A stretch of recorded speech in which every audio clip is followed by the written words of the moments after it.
నమస్తే అండి. ఈరోజు బాబాగారి సందేశం, బిడ్డ నా ఆశీర్వాదం నీకు దక్కిందా లేదా అని ఈ 3 విషయాల ద్వారా ఇప్పుడే తెలుసుకో అని చెప్పి బాబా మనకి తెలియజేస్తున్నారండి. నిజంగా మనందరికీ ఉన్న సందేహం ఇది.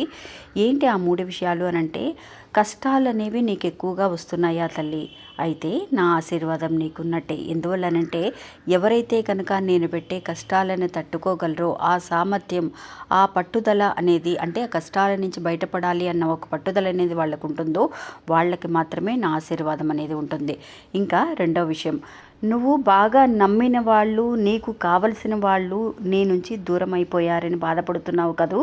అయితే నిజంగా నా ఆశీర్వాదం నీకున్నట్టే. ఎందువల్లనంటే, అలాంటి ఎమోషనల్గా, అంటే మనం సెంటిమెంట్గా ఎవరితో అయితే కనుక కనెక్ట్ అయ్యి వాళ్ళు దూరం అయితే మనం ఉండగలమా లేదా అన్న ఒక పరీక్ష అనేది బాబా పెడుతున్నప్పుడు దాంట్లో నుంచి కూడా మనం నెగ్గుకొస్తున్నామా లేదా అనేది కూడా బాబా చూస్తూ ఉంటారు.